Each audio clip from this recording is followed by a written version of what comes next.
Okay, let's dive right into this explainer and solve the ultimate biological mystery. Why exactly do you look the way you do?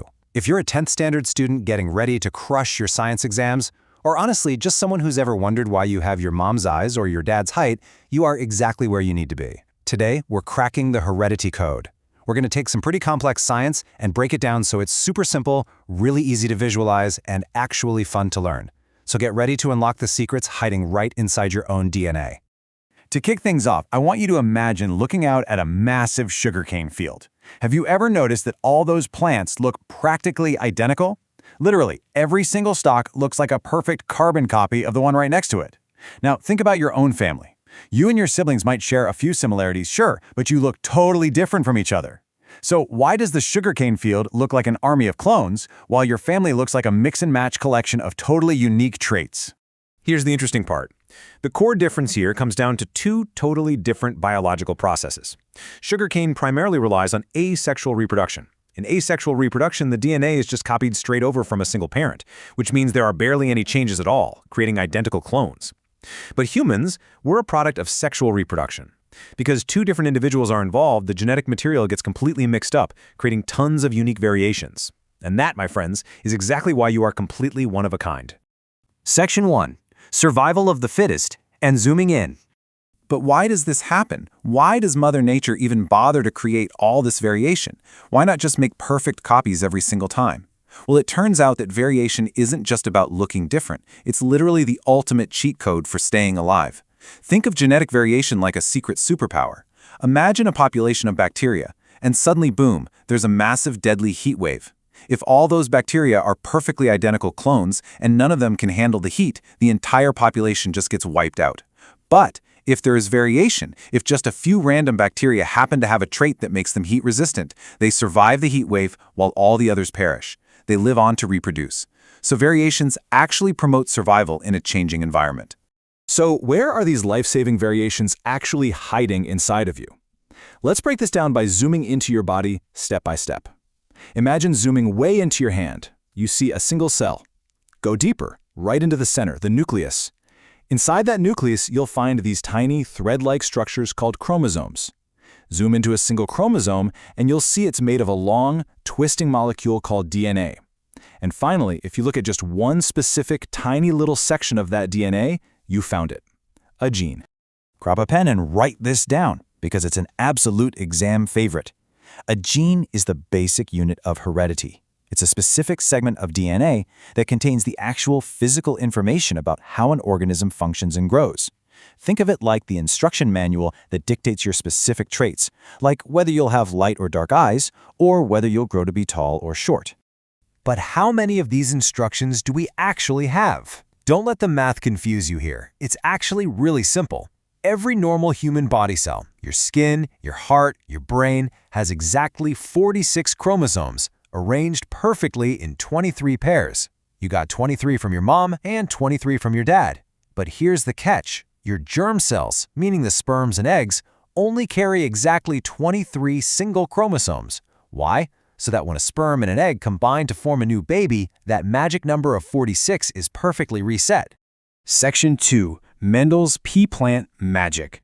Now that we know where the code lives, how do the rules of passing it on actually work? Let's meet the absolute godfather of genetics, Gregor Mendel. This guy didn't have high-tech microscopes or supercomputers. He uncovered the strict mathematical rules of inheritance using nothing but simple garden peas.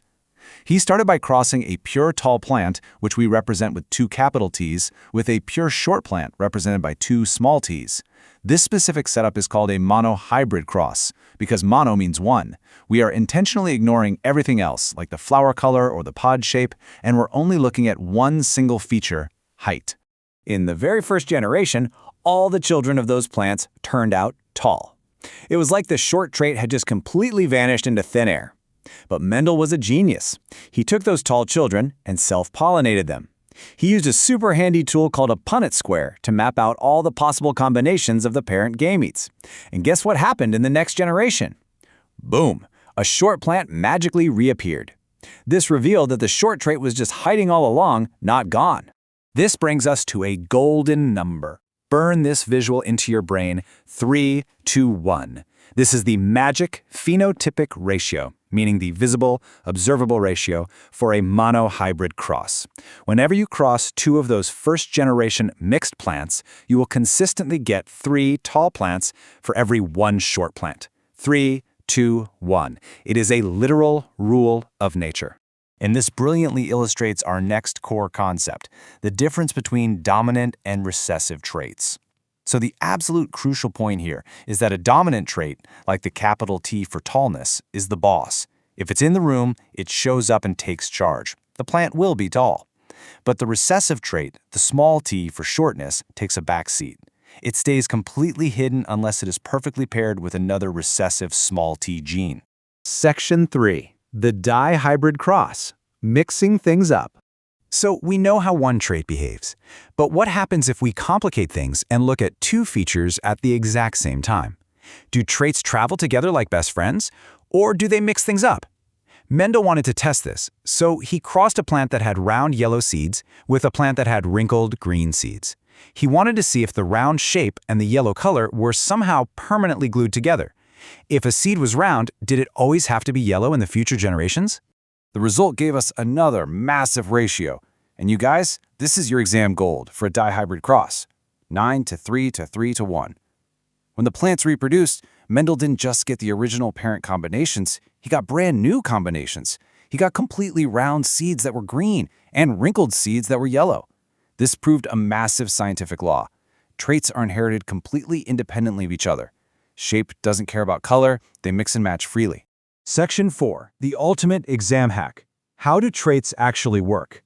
Okay, we've talked a lot about dominant and recessive letters, but let's connect this to real life. The ultimate question is, how do traits actually work physically? We know genes control traits, but how does a tiny microscopic gene sitting inside a cell make a massive plant actually grow taller in the real world? It's basically a microscopic factory assembly line, just a simple chain reaction. First, the DNA gives the specific recipe to make a cellular protein, usually an enzyme. Then that enzyme gets to work and efficiently makes a specific growth hormone. Finally, having a whole lot of that growth hormone physically forces the plant to grow tall.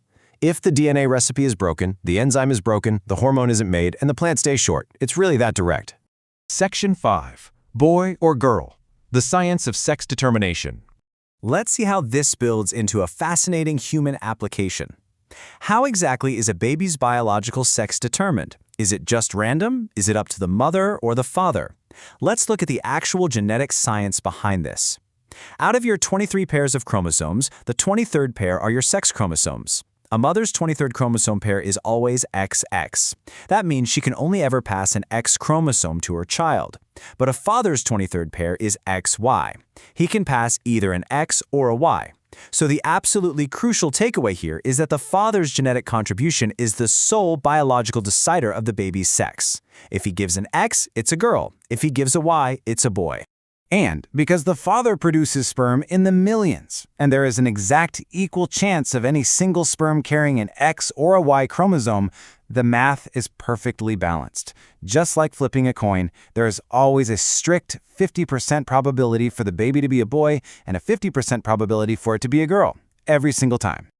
All right, let's talk exam strategy. If you are preparing for your science boards, you know exactly those tricky family tree or pedigree questions they absolutely love to ask. They'll give you a big confusing paragraph about a family's eye color or earlobes and ask you to figure out what's dominant and what's recessive. How do you instantly spot the answer without getting totally confused? Here is the ultimate shortcut trick to hack these questions. Remember this golden rule. If 2 parents both have the exact same trait, but they produce a child who shows a totally different trait, that new child's trait is automatically recessive. For example, if both the mom and dad have black eyes, but their child is born with green eyes, that new green color must have been secretly hiding inside both parents. And since we know hidden traits are recessive, boom! You just solved it. Green is recessive, black is dominant. You could literally answer it in seconds. Okay, we have covered a ton of ground today, so let's lock this in with a rapid-fire revision of the absolute must-know facts. Ready? Let's go. Variations help species survive changing environments. Genes are DNA segments living on your chromosomes. Normal human cells have 46 chromosomes, but your reproductive germ cells have exactly 23. Dominant traits are the boss that hide the recessive traits. Traits don't stick together. They are inherited independently. And finally, the father's X or Y chromosome ultimately decides the child's sex. You aren't just a random collection of cells. You're a walking, breathing combination of thousands of independent genetic decisions perfectly passed down through history. So the next time you look in the mirror, ask yourself, what hidden recessive traits are silently waiting in your own DNA right now, just ready to be passed on to the next generation? Thank you so much for exploring the amazing science of heredity with me in this explainer. Keep asking questions and keep learning.